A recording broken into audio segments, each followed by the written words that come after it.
आजादी के जश्न के बीच प्रदेश में रफ्तार का कहर देखने को मिला।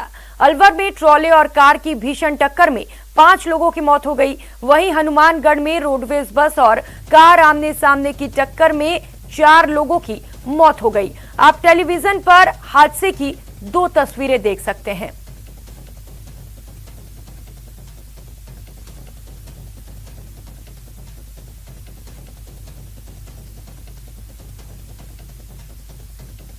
हनुमानगढ़ में रोडवेज बस और कार की भीषण टक्कर में कार सवार 4 लोगों की दर्दनाक मौत हो गई, जबकि हादसे में एक व्यक्ति बुरी तरह से जख्मी हुआ है।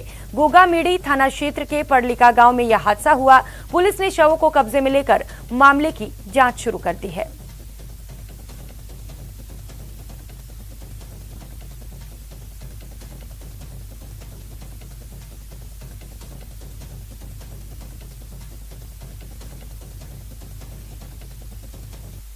तो बुलेटिन में सबसे पहले बात रफ्तार के कहर की।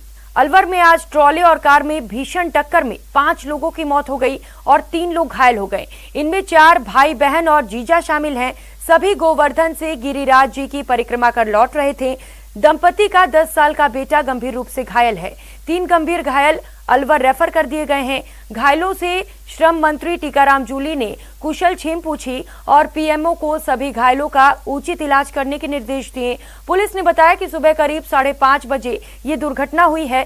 5 सीटर कार में 8 सवारी बैठे थे। हादसा कठुमर के पास तुसारी रोड पर हुआ। ट्रॉले और कार में इतनी तेज टक्कर हुई कि कार के परखच्चे उड़ गए। कार के आगे का हिस्सा अलग हो गया। इसे देखकर अंदाजा लगाया जा सकता है कि कार और ट्रॉले की टक्कर स्पीड में हुई है। पुलिस ने बताया कि ट्रॉले को जब्त कर उसके ड्राइवर को भी हिरासत में ले लिया गया है। 8 व्यक्ति आ रहे थे, एक ही गाड़ी में थे, जिनमें से बच्चे, बच्चियां, महिलाएं, वो आदमी थे। जो अपने यहाँ पर एक गाड़ी ट्रोला जा रही थी, सीमेंट से भरी हुई थी। जो सलेरियो के जो ड्राइवर है उसको नींद आ गई। चलाते चलाते उसने रॉन्ग साइड में लाकर उसको टक्कर मारी। उसने हॉर्न भी बजाया, लेकिन उसकी नींद नहीं खुली और उसने जाके सीधा ट्रोला के।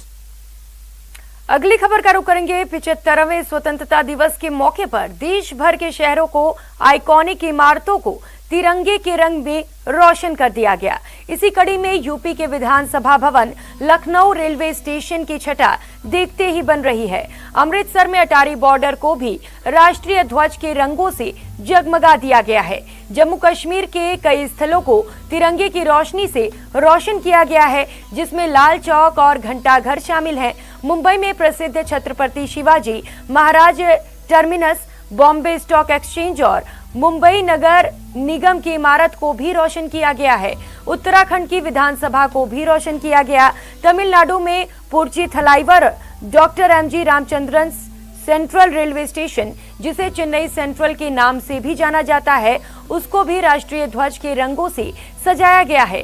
तस्वीरों में आप देख सकते हैं इन इमारतों की खूबसूरती कैसे बढ़ गई है।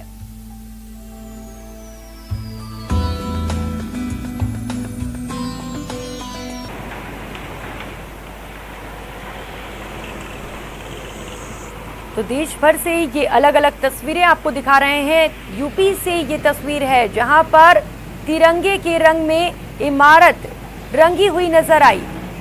तमाम अलग अलग जगहों से अद्भुत तस्वीरें निकलकर सामने आई।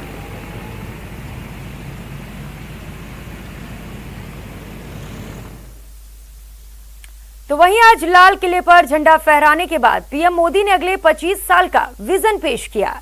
लक्ष्य प्राप्ति के लिए नया नारा दिया और चीन पाकिस्तान पर हमला भी बोला। राष्ट्र का गौरव बढ़ाने वालों का लाल किले पर आज देश का 75वां स्वतंत्रता दिवस समारोह शान और शौकत से मनाया गया। यहाँ पीएम मोदी ने तिरंगा फहराया। आज के ऐतिहासिक अवसर को यादगार बना राष्ट्र ध्वज को सलामी दी गई। आकाश से हेलीकॉप्टर के जरिए समारोह स्थल पर फूल बरसाए गए और फिर पीएम ने लाल किले की प्राचीर से देश को संबोधित किया।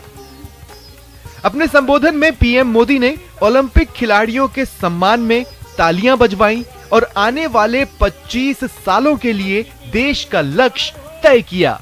यहाँ पीएम मोदी ने लक्ष्य पाने के लिए देशवासियों को नया नारा भी दिया। इस संबोधन में पीएम ने छोटे किसानों का जिक्र करते हुए कहा कि अब छोटा किसान देश की शान बनेगा। पीएम मोदी ने लाल किले की प्राचीर से विकास की बात तो की ही, साथ ही देश के दुश्मनों पर हमला भी बोला और आतंकवाद, विस्तारवाद के खिलाफ लड़ने का संकल्प दोहराया।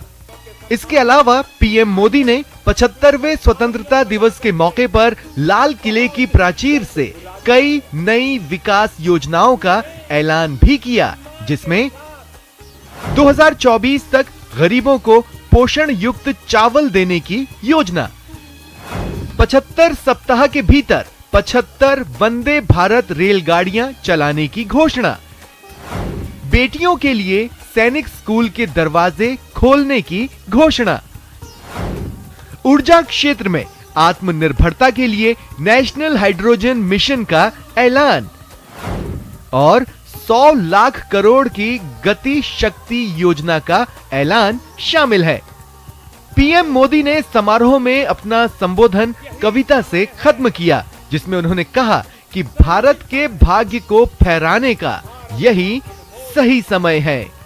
यही समय है, सही समय है, भारत का अनमोल समय है।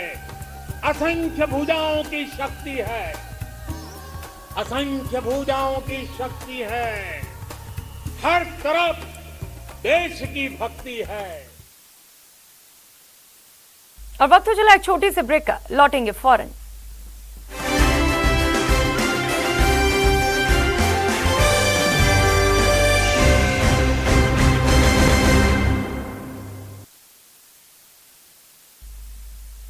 ब्रेक के बाद आप सभी का स्वागत है। खबरों में आगे बढ़ेंगे।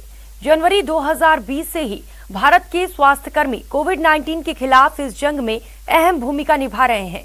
ऐसे कई स्वास्थ्यकर्मी हैं जिन्होंने इस दौरान अपने प्राणों का बलिदान दे दिया।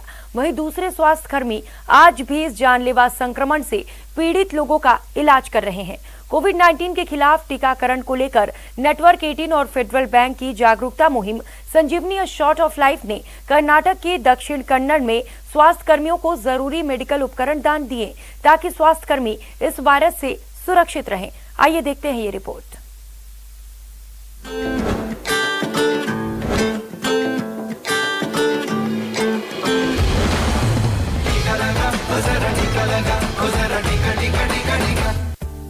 मास्क, ग्लव्स और सैनिटाइजर देश के कोरोना वॉरियर की सुरक्षा के लिए उन तक पहुंचाए जा रहे हैं। फेडरल बैंक ये सुनिश्चित कर रहा है कि कर्नाटक के दक्षिण कन्नड़ जिले में काम कर रहे कोरोना वॉरियर्स को जानलेवा कोविड-19 वायरस से सुरक्षित रखा जाए। Sanjeevani network has been very helpful in supporting our causes.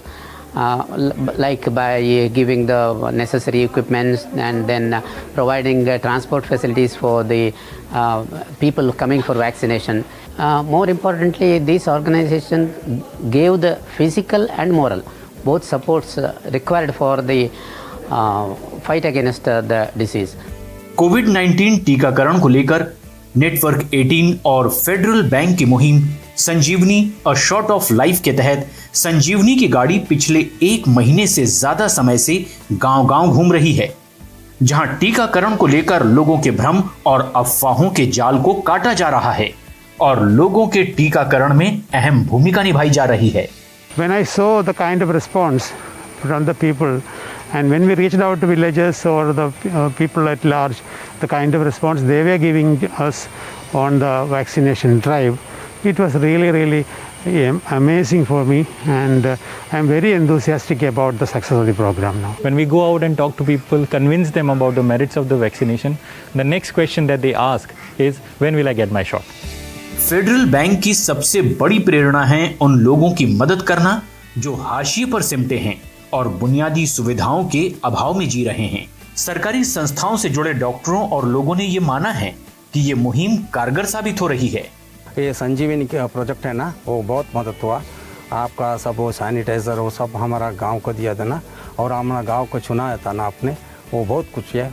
और नेटवर्क 18 और फेडरल बैंक के लिए बहुत बहुत धन्यवाद हमारा।